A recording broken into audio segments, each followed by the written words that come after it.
Are you getting a lot of support here from the public, you think? I would say in my 33-year career, this is probably the best public support we've ever gotten. Workers are taking a beating right now, and it's time for workers to stand up and be paid what they deserve. Hello and welcome to the Zen-Ship show. My name is Clinton. This week's episode centers around an interview with the Canada Post Union. I'm sure many of us Canadians have heard about the ongoing strike here at Christmas time going on in Canada. It's late November at the time I'm filming this video. So I actually have a really cool interview. I went down to the line. They were picketing down on the Old Island Highway here in Parksville. So I talked to some of the strikers off camera, and then I actually had a cool interview with the union representative that you're going to hear in a moment here. Let's hear what the union had to say about this strike. Yeah, my name is Shane Lorenz. I'm the president of the Central Island East Local of CUPW. I was the president of the local in one of our last labor disputes for 2 or 3 years. I've been a postal worker for 33 years. You're okay to have this up on YouTube and distribute it on the internet? Absolutely. Aside from kind of the costs and the wage increases, what are really the workers asking for in this strike? I think everybody knows inflation has been out of control for the last several years, and we've constantly been getting 2% wage increases for basically the last decade. And inflation's been higher than that every year of our contract. And so we've actually fallen behind, and in the last decade we actually haven't had a pay raise, but that's really not the main issue here. The main issue for postal workers is the corporation manufacturing a crisis. Is there a failure of imagination? I mean, what is the ultimate solution here? Let's say that these negotiations come to a conclusion and people get back at work. It doesn't solve your bigger problem that you're losing money. And we're actually not in a crisis. We're not losing $748 million as they're advertising in the media. For starters, Canada Post loses a mind-boggling amount of money each year. Down $748 million last year alone. The year before that, $548 million. Minus 490, minus 779, minus 153, minus 276. We've lost $3 billion in the last 5 years. Mail volumes have declined by almost 70% over the last 20 years, and we're losing in the parcel business because we're not competitive. So we've got to put forward a plan and a proposal that we can afford and will allow us to grow and then invest more and more. But right now, we're not in that position. The losses that they're showing are just expenditures. And when you're spending billions of dollars on new electric trucks and new plants that use more automation, you're not really improving the service to anybody.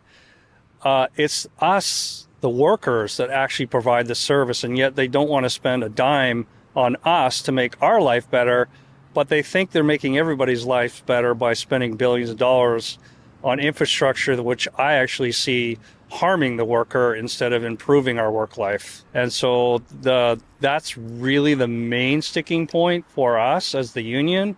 It's not really the money, it's the safety of our working conditions and them wanting to eliminate our jobs with automation. We need to sit and look at the future with CUPW, and so far they've been more interested in trying to protect the past that sadly doesn't exist anymore.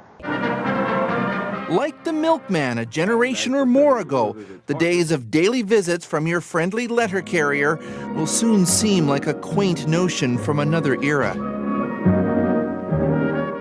Tell me more about that, because I was talking with just a couple of guys on the line casually, and that was really that the job seems to be changing. Can you give me some practical examples of kind of the changes that they're looking to make and how that impacts workers?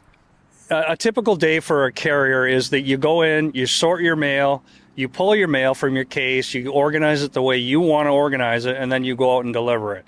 The new vision that Canada Post has is that one person will sort multiple routes, like 4 or 5 routes per day, and they will pull the mail, and then they will just hand it off to the carrier. The carrier will come in and be out on the street for the entire day. The problem with that is it's just too much wear and tear on the body, for starters, especially on someone who's on foot, which a lot of the carriers on the island still are. But also, the carrier themselves know their routes, and they know what to look for. And like, for instance, If you're pulling the mail of your own route, you remember, hey, Joe's got a parcel today. I've got mail for Joe. You see the mail for Joe. Joe's got a parcel. It's in your head because you've seen it. When someone else does the work for you and just hands it off to you, you have no idea what's in there. You have no idea what you have for anybody. There's nothing to trigger your brain to know what to look for when you're out there. Bleecker Street, Dogtown.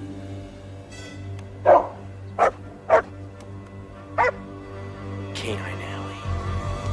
It is a major health and safety concern because every carrier knows the dangers on their own routes, such as dogs or bad stairs, or just anything that's out there in the neighborhood that they're aware of, they know about. When you've got a new person going into a neighborhood every day and a different person, there's all kinds of variables and dangers they're not aware of. So it just escalates the health and safety concerns through the roof. And it seems like from, again, the conversations I was having that they're trying to put you guys in silos and kind of taking away the what's the word I'm looking for? The variety of the job. Yes, exactly. It will just, and I guess on paper, it might look like they can save some money by doing that. But when you factor in the health and safety concerns, and I think at the end of the day, the injury rate will skyrocket. Mailman!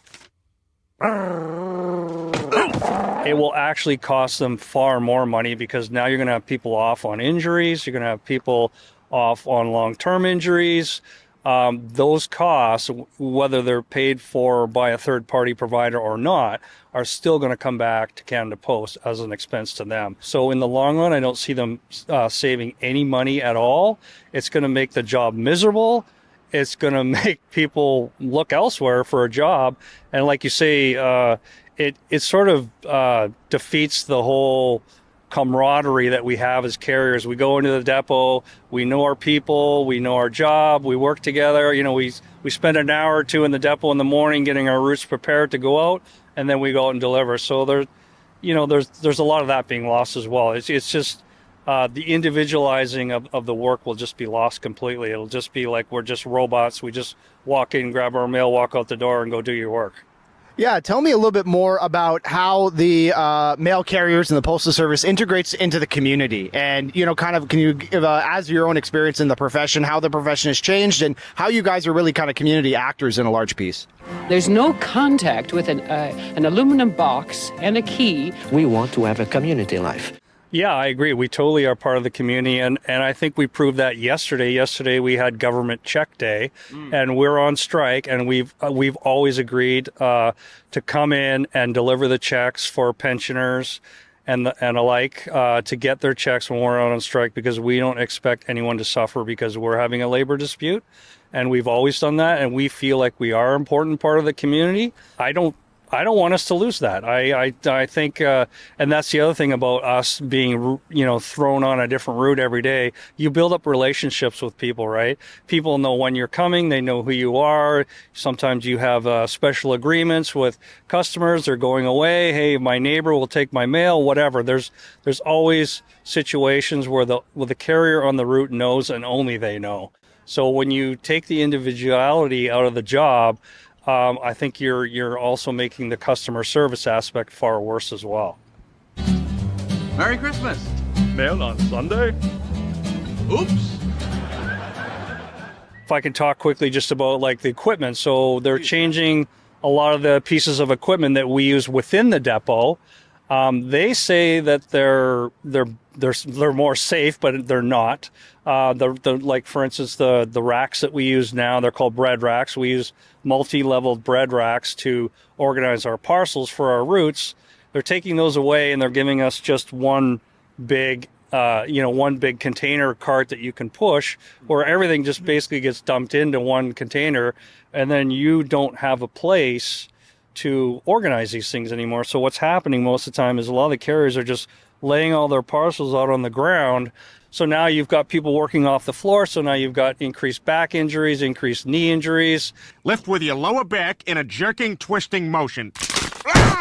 I don't see... They're telling us that they take up less space, but when you actually measure them and see the capacity that they can hold, And because every parcel comes in a different size, they really don't hold anymore. So now you need multiple carts for each route, and they actually at the end of the day end up taking more room up. So there's no benefit at all to the worker. Canada Post is saying they need to save space because they want the depots to take up less room, but the buildings are already here, and so I think we're fine using what we already have.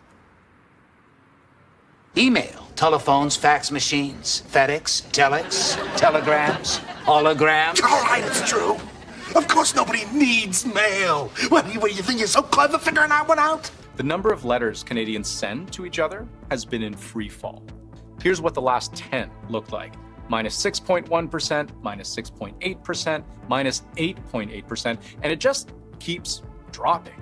By last year, Canada Post was delivering only about 2 billion letters. There's a lot of people who say with email and Facebook and all this stuff, what's the purpose of even having investments into mail and physical things? So can you just kind of close off, why should the government continue to invest in Canada Post, and why is it important to have postal workers in the country?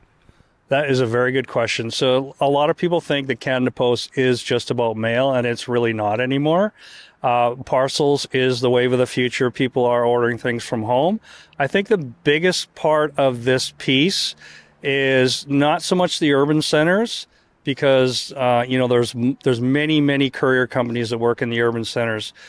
Canada is a massive country with a lot of small towns, and every small town has a post office, and we are the last mile courier company of Canada. So what I mean by that is it doesn't matter who you ordered from or what you ordered, what company it's coming with. At the end of the day, in a small town, it's going to be delivered by Canada Post. So if you're ordering something from Costco.ca and it comes on with UPS, and UPS doesn't deliver to small town Canada, I won't use a name, but there's thousands of them, then it will get a Canada Post label at some point, and Canada Post will deliver it that last few miles. We are a very important part of this country. We have the biggest delivery network in Canada, and every town has a post office. So I think this is Canada Post's opportunity to actually, and this is what the union has brought forward, for Canada Post not just to look so narrow-mindedly at just parcels, but expand the business in small town Canada where the banks are pulling out and closing down. We should bring back postal banking, because we had postal banking up until the late 60s, and the banks lobbied to have that discontinued. But now we have farmers that live in small town Canada that are driving an hour into a big town to do banking when the post office is literally 5 minutes away. So now they can go to the post office, pick up their parcel, and do their banking. And that's something we've been presenting on the table for at least the last decade, and it's just quickly been thrown away every time. Thank you so much. Thank you. Appreciate your time. Yeah, appreciate you. I really do try to be non-biased on this channel, and I respect all viewpoints, but hell, I'm pro-worker. Why? Because I am a worker. I've been a cashier, I've been a dishwasher, I've worked a lot of jobs in my career, and now I'm a small business owner, YouTuber, whatever, this kind of content creator space. And anyway, I'm with you guys, and I want to say that. And I really do think that a lot of the problems in society today are because people just aren't getting paid what they're valued. Where are you all in these negotiations? How far apart are you from getting people back at work? Let's stand up for workers' rights. I'm kind of sick of this whole narrative in the news that let's just get them back to work. I get that it's Christmas, okay? But let's not forget, Christmas is more than boxes and bags, ribbons and tags, as the Grinch taught us, right? Christmas is about coming together with family members and eating and drinking and being merry with those that we love. I do want to make a larger video about privatization of government services, because I feel like it's a really hot topic. You know, I think what's happening at CBC with the whole defund the CBC campaign is very much linked to what is happening with Canada Post and their revenue issues, and this whole notion that we have to have government services competing with the private sector and that they have to be profitable. And I don't know, it seems like a very large topic that I do want to go more in depth. I got to be honest with you. You make a pretty strong case.